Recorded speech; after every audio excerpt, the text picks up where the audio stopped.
Bienvenidos a la lectura de la Biblia de Josué, capítulos 21 y 22. ¿Qué tal? Buenos días, ¿cómo están? Espero que estén todos bien. 15 minutos pasan de las 9 de la mañana en Buenos Aires y una temperatura de 13 grados, hasta un poco fresco, pero parece que se va a componer el día y vamos a tener 3 días de sol para secar la ropa a las mamás, que tenemos un montón de ropa ahí en veremos. Vamos a seguir con nuestra lectura bíblica y vamos a hacer considerando acerca de Cristo Jesús, habla hoy, así que ahí vamos viendo. Dice, basado en 1 de Pedro 2:21, dice: Cristo sufrió por ustedes y así les puso el ejemplo para que siguieran fielmente sus pasos. El comentario dice: Jesús nos dio un modelo perfecto a seguir. Muchas personas lo trataron injustamente. Por ejemplo, algunos de sus familiares no creían que él era el Mesías y decían que se había vuelto loco. Los líderes religiosos lo acusaron de colaborar con los demonios y los soldados romanos se burlaron de él, lo maltrataron y acabaron matándolo. Sin embargo, él aguantó todo esto y más sin vengarse. ¿Qué aprendemos de su ejemplo? Jesús nos puso el mejor ejemplo de cómo reaccionar ante las injusticias. Sabía cuándo hablar y cuándo callar. Cuando algunos inventaban mentiras sobre él, a veces decía no decir nada. Y cuando optaba por hablar, no insultaba ni amenazaba a sus enemigos. De acá lo más importante es cuánto sufrió Jesús. Porque a la par nosotros también, y no somos perfectos para aguantar todo lo que aguantó Cristo. Y no estamos pagando el rescate de nadie. Y sin embargo nos tratan injustamente muchas veces. Nos tratan de locos, mismos familiares también. También desde mismos familiares a veces dicen que estamos endemoniados. Hay maltrato de exclusión constantemente. Y también, nosotros tenemos ese don de Dios de saber que tenemos que callarnos la boca siempre, porque en realidad es eso lo que nos enseñan, a que siempre tenemos que ser humildes y silenciosos, ¿no?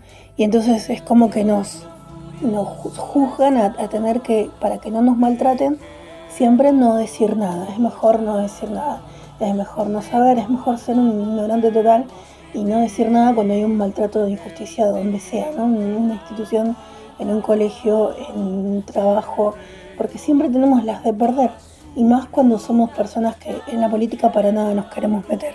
Siempre tenemos que como frenar la lengua y tragarnos todo ese estrés que tenemos y después, las enfermedades, porque en realidad los que seguimos a Dios de repente somos los que más padecemos todas las enfermedades, que la gente que se la pasa disfrutando de su vida, no, para nada no se concentra en eso, solamente se concentra en conseguir dinero mal habido y en disfrutar, disfrutar, ¿no? Aunque la Biblia dice que aun cuando una persona está en Proverbios, dice, cuando una persona parece que está contenta, en su corazón uno realmente no sabe lo que tiene. Así que de todos modos uno se puede resolver, hacer las cosas y esperar una bendición divina de parte de Dios, porque no son todos los días tan grises.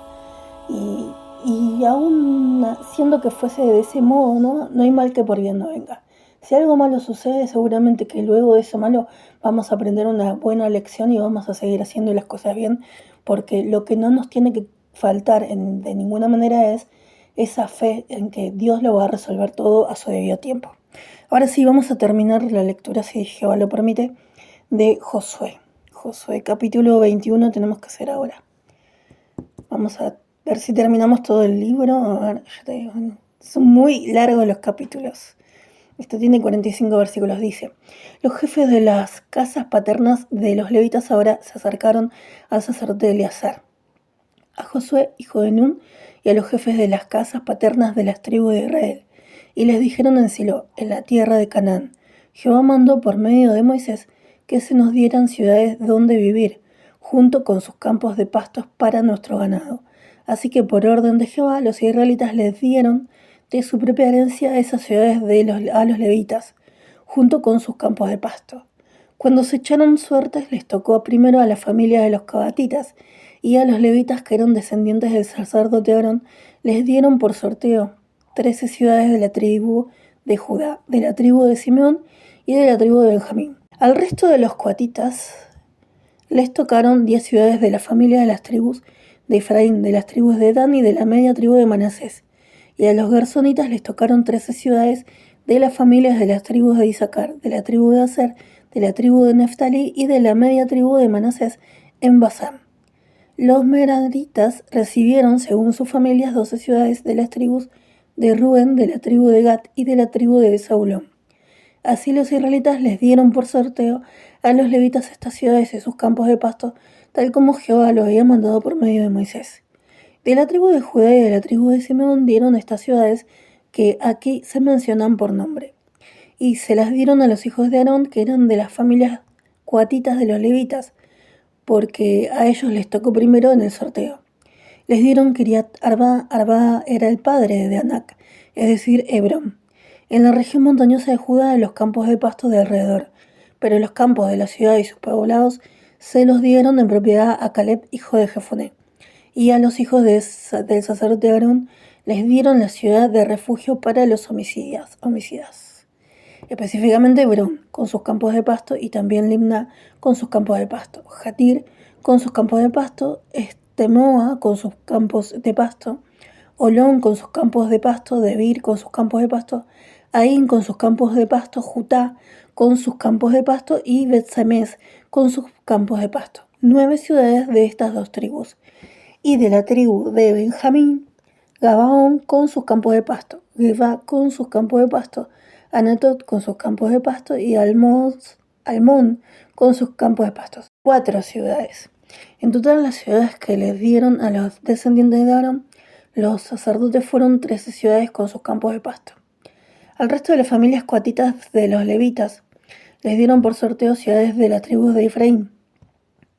Les dieron las ciudades de refugio para los homicidas, específicamente Siquén con sus campos de pasto en la región montañosa de Efraín, Geser con sus campos de pasto, Kibzaín con sus campos de pasto y Betorón con sus campos de pasto, 4 ciudades. Y de la tribu de Dan, el Tequé con sus campos de pasto, y Betón con sus campos de pasto, Ayalón con sus campos de pasto, Gat-Rimón con sus campos de pasto, 4 ciudades. Y de la media tribu de Manasés, Tanak con su campo de pasto, y Garrimón con su campo de pasto, 2 ciudades. En total, las ciudades que recibió el resto de las familias coatitas fueron 10 juntos con sus campos de pasto. Y los gersonitas de la familia de los levitas recibieron de la media tribu de Manasés la ciudad de refugio para los homicidas, específicamente Golam, en Basán con sus campos de pasto y Besterá con sus campos de pasto, 2 ciudades. Y de la tribu de Isaacar, Kisión con sus campos de pasto, Daverat con su campo de pasto, Jarmut con su campo de pasto y Enganim con su campo de pasto, 4 ciudades. Y de la tribu de Aser, Misal con su campo de pasto, Abdón con su campo de pasto, Elcat con sus campos de pasto, Erreo con sus campos de pasto, 4 ciudades. Y de la tribu de Neftalí, la ciudad de refugio para los homicidas, específicamente Kedes en Galilea con sus campos de pasto, Amot-Dor con sus campos de pasto y Cartán con su campo de pastos, 3 ciudades. Bueno, mira, esto es importante porque en las cárceles, o sea, las cárceles de la ciudad de refugio, era una ciudad donde ellos podían comprar, vender, todo eso. O sea, ahí vivían todos los que habían matado a alguien.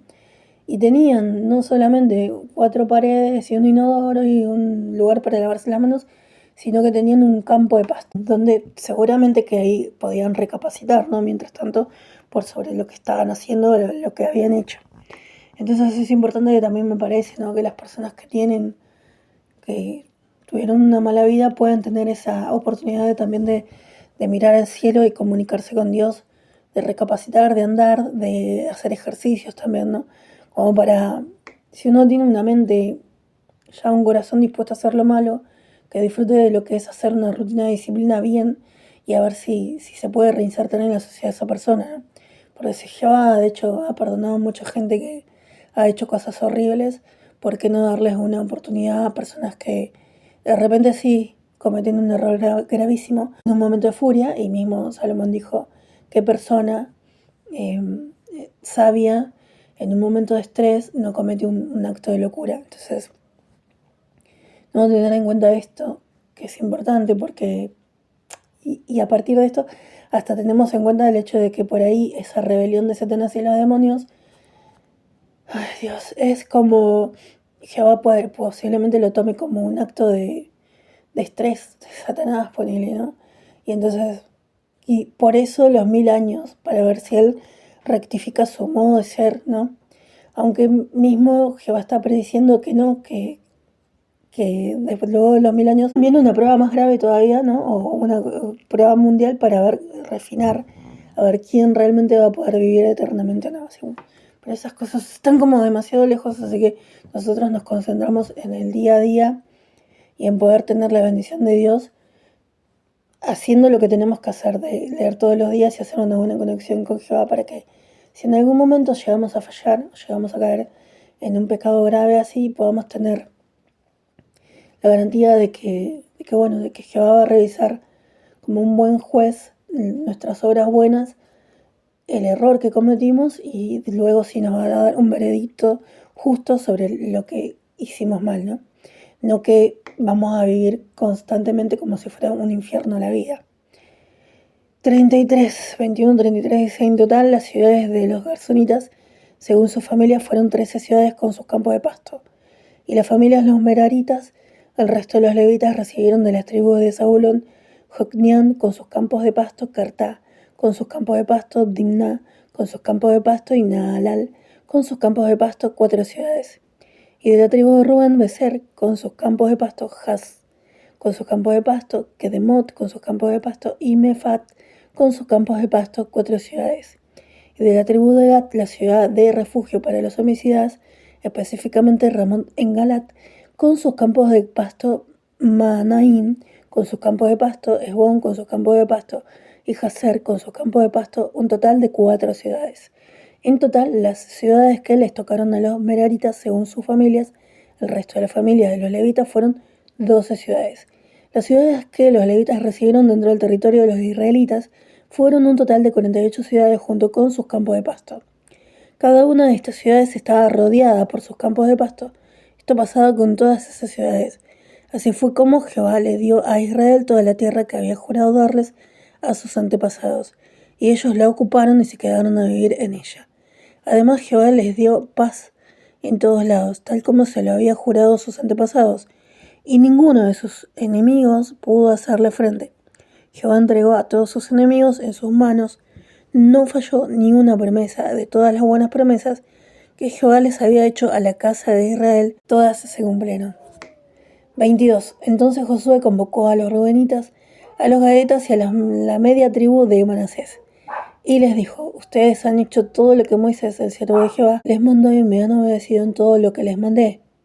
No han abandonado a sus hermanos en todo este tiempo hasta el día de hoy y han cumplido lo que mandó Jehová su Dios.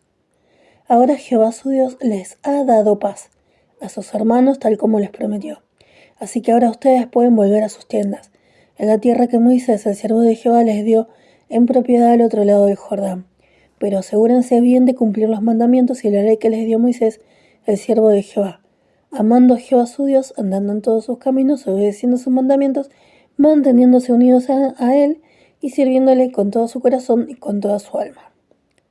Bueno, los rubenitas seguían con su, no terquedad, sino con su lógica, ¿no? De quedarse en una tierra que no era donde iban a estar el resto de sus hermanos, porque era una tierra que era necesaria para seguir trabajando y disfrutando de su duro trabajo diario, y ahí ellos podían hacer, ¿no? Tuvieron el permiso de Jehová directamente, más que de Moisés o de Josué, pero siempre se les recordaba que ellos eran parte del pueblo de Dios. Está buenísimo esto, me encanta. Porque uno puede a veces no retirarse de la organización y porque uno tiene un enojo o porque uno de verdad está frustrado con un montón de injusticias dentro de la congregación debido a estas rocas escondidas que hacen y deshacen, debido a las que, como dijimos la otra vez, ¿no?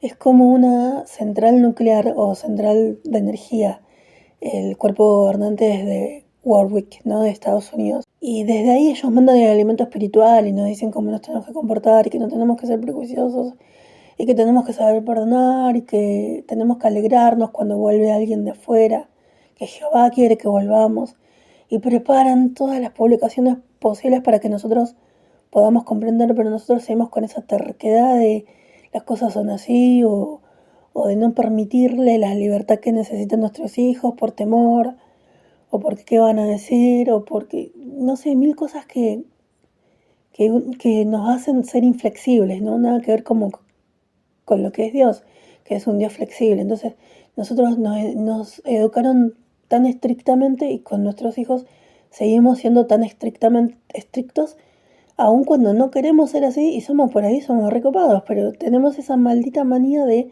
querer saber qué está haciendo, dónde está, porque tenemos ese temor de que algo malo les vaya a pasar. Y lamentablemente eso se lo demostramos y ellos andan en la vida con temor también de que les pase algo malo, y más la gente que tiene la mentalidad corrupta o podrida, que entran y salen de cuanta institución sea a fin de burlarse de los niños también, o de nuestros adolescentes, ¿no? Porque saben que son pibes bien criados. Es como los sometemos, si somos demasiado miedosos o no confiamos demasiado en Dios, a un estrés total, ¿no? Es como vivir en un abuso constante entre la gente que es manipuladora y la gente que usa las fuerzas políticas para meterse en todos lados, y ellos que quieren vivir la vida como cualquier persona, como cualquier cristiano que va creciendo, se enamora, se la juega, si le rompe el corazón, lo vuelve a intentar. No, nosotros somos estrictos en cuanto a, aun si ellos no están yendo a la congregación o no son publicadores o no están teniendo un estudio personal, querer que ellos hagan las cosas como otras personas que también a la par van a las reuniones, se casan con un buen cristiano, aparentemente, y después termina siendo que uno va descubriendo cositas y ese matrimonio bien habido, supuestamente legal, termina en un divorcio y otra vez en una reinserción así matrimonial con otra persona, y es un horror todo, porque no estamos ningunos libres de que nos pasen cosas, por más que leamos la Biblia todos los días y tenemos una conexión con Dios. Pero la maldad sigue existiendo, y entonces, ¿cómo hacemos para seguir adelante y que nos vaya bien siempre, ¿no? Y va a tener que, los mayores nuestros, van a tener que seguir ejerciendo esa fuerza sobre nosotros para enderezarnos, nosotros aprender a vivir de otro modo, no teniendo más cautela, ¿no? Como me decía una hermana en la asamblea, en una de las últimas asambleas, vos estás preparada para todo lo bueno, pero no estás preparada para lo malo de la gente. La gente tiene extrema maldad. Y nosotros tenemos miedo porque no sabemos en esa extrema maldad a lo que pueden llegar, a los que son capaces de llegar.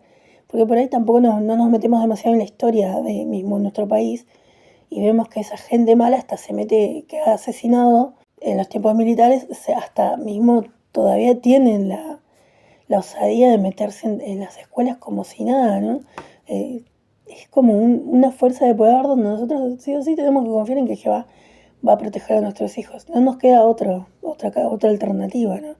Y ir viendo que si nosotros tuvimos errores en nuestra vida y pasamos por mil cosas, aún siendo que hicimos la nuestra, de por ahí corrernos de lo que era la organización de Dios, del mejor modo tratamos de inculcar a nuestros hijos que sigan creyendo en Dios y que hagan las cosas bien, para que para que tengan las bendiciones que nosotros también las tuvimos al tenerlos a ellos, y que ellos puedan hacer una familia bien y ir, ¿no? Como haciendo una comunidad de gente que ya aprendió y que puede seguir ayudando siempre al que está pasando por las mismas circunstancias que nosotros de repente, ¿no? Y que no sabe qué hacer con su vida. Y entonces siempre estar listos como para que nosotros, a la par de las cosas que nos pasaron a nosotros, ir ayudándolos a nuestros hijos a que cuando se encuentran con compañeros o amigos que están en situaciones por las que nosotros mismos hemos pasado, saber qué decirles, ¿no? Saber qué palabras usar para ayudarlos, ¿no?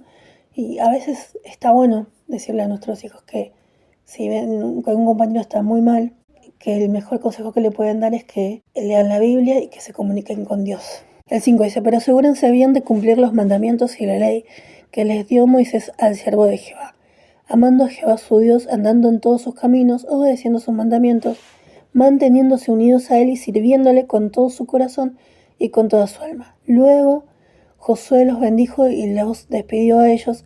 Se fueron a sus tiendas. A la media tribu de Manasés, Moisés le había dado una herencia en Basán, y a la otra mitad de la tribu Josué les dio tierras al este del Jordán, junto a sus hermanos, Además, cuando Josué los mandó de vuelta a sus tiendas, los bendijo y les dijo: vuelvan a sus tiendas con muchas riquezas, con muchísimo ganado, con plata, oro, cobre, hierro y ropa en grandes cantidades.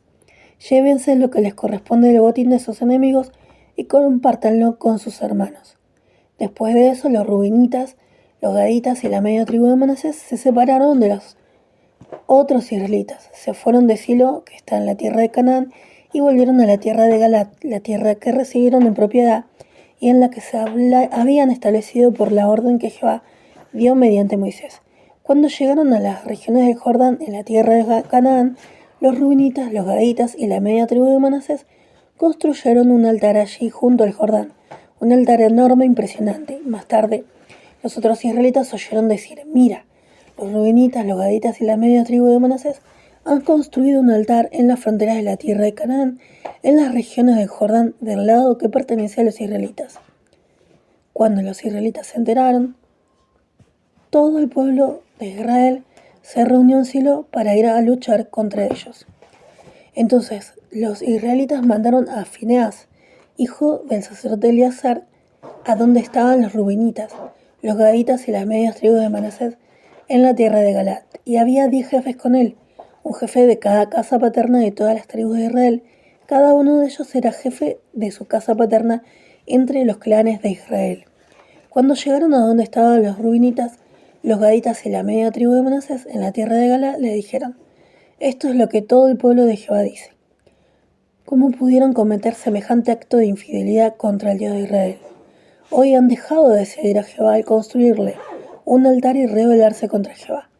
¿No teníamos bastante con el error cometido en peor? Hasta el día de hoy no hemos podido limpiarnos de él, y eso que una plaga azotó al pueblo de Jehová. ¿Y ustedes quieren dejar de seguir a Jehová? Si ustedes se rebelan contra Jehová, entonces mañana él estará indignado contra todo el pueblo de Israel. Ahora bien, si es porque la tierra que les pertenece es impura, pásense a la tierra que le pertenece a Jehová, donde está el tabernáculo de Jehová, y quédense a vivir entre nosotros. Pero no se rebelen contra Jehová y no nos conviertan en rebeldes por construirse otro altar aparte del altar de Jehová nuestro Dios. Cuando Acán, hijo de Zera, cometió un acto de infidelidad con los que se habían reservado para la destrucción, no hubo indignación contra todo el pueblo de Israel, y él no fue el único hombre que murió por su error. Entonces los rubenitas, los gaditas y las medias tribus de Manasés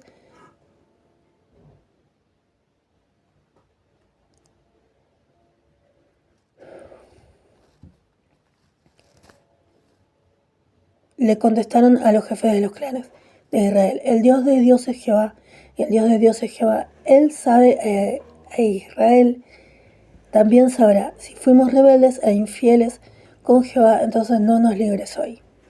Si nos construimos un altar para dejar de seguir a Jehová y para ofrecer en él ofrendas quemadas, ofrendas de grano y sacrificios de paz, Jehová pedirá cuentas.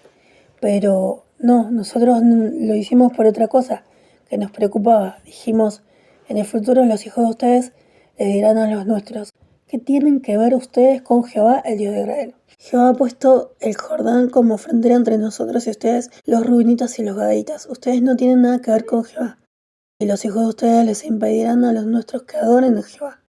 Así que dijimos: mira cómo ellos estaban previendo una situación a futuro de pelea, ¿no? De discusión, de prejuicios en realidad.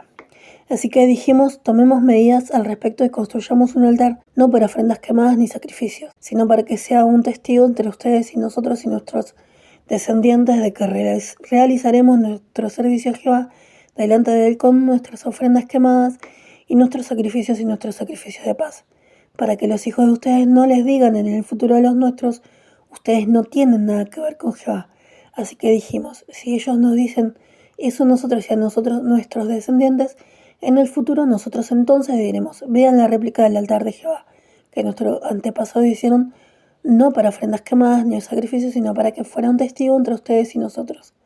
Nosotros jamás nos rebelaríamos contra Jehová, ni dejaríamos de seguir a Jehová, construyendo otro altar para ofrendas quemadas, ofrendas de granos y sacrificios aparte del altar de Jehová, nuestro Dios, que está delante de su tabernáculo. Cuando el sacerdote Fineas, los jefes del pueblo y los jefes de las clanes de Israel que estaban con él oyeron las palabras que dijeron los descendientes de Rubén, Gad y Manasés, quedaron satisfechos. De modo que Fineás, hijo del sacerdote Eleazar, les dijo a los descendientes de Rubén, Gad y Manasés: ahora sabemos que Jehová está entre nosotros, porque no han cometido esa infidelidad contra Jehová. Ustedes han librado a los israelitas de la mano de Jehová. Luego Fineás, hijo del sacerdote Eleazar, y los jefes dejaron a los rubenitas y los gaditas en la tierra de Galaad, volvieron a la tierra de Canaán e informaron a los otros israelitas. Los israelitas quedaron satisfechos con el informe, y los israelitas entonces alabaron a Dios y no volvieron a decir nada sobre ir a luchar contra los rubenitas y los gaditas para acabar con la tierra donde vivían. Entonces los rubenitas y los gaditas le pusieron nombre al altar, pues es testigo entre nosotros de que Jehová es el Dios verdadero. Qué bueno que está esto, porque no sé, también me hace pensar en que hay muchas religiones que adoran a Jehová, como por ejemplo en el comienzo de los Testigos de Jehová, en realidad Charles Russell era adventista. Él empezó a buscar la verdad y primero entró a la iglesia de los adventistas. Y luego en una discusión con, no sé si era Rutherford, en cuanto a leyes que empezaron a querer poner, ¿no? de casarse legalmente o no, de la convivencia, el tema de usar la cruz en los cumpleaños, todas esas cosas que hacen a doctrinas de una religión o reglas estrictas de una religión y hacen a la exclusión de las personas, olvidándose que el que tiene que decidir todas esas cosas es Jehová, ¿no? Porque el que tiene que decidir sobre nosotros si vida o muerte es Dios, no nosotros, así como acá sucedió entre los israelitas y los rubenitas y los de Manasés y los gaditas. Siempre uno tiende a estar pensando mal en cuanto a las actitudes o las obras de los otros. No dejamos que lo juzgue Dios. Decimos, no, como dijo Cristo Jesús, que te reprenda Dios, ¿no? Cuando le dijo a Satanás eso, que Dios te reprenda. No dejamos que Dios termine de ser el juez, el único juez sobre la tierra, porque nosotros nos ponemos en ese lugar de juez. Bueno, no terminamos el libro de Josué. Vamos a terminar mañana o pasado, si Dios quiere, o cuando Dios quiera. Vamos a escuchar ahora la canción Prediquen las nuevas del reino.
De canción, lo importante que es la fuerza, el vigor, ¿no? Y cuanto más cuando uno ya ha madurado demasiado y lo que necesita es que realmente ver la mano de Dios en todos nuestros momentos más turbios, ¿no? O en todas nuestras tribulaciones. Que tengamos un buen día, que Jehová esté con nosotros y con las personas que nosotros amamos o por las que pedimos en oración constantemente y que se haga su voluntad. Saludos.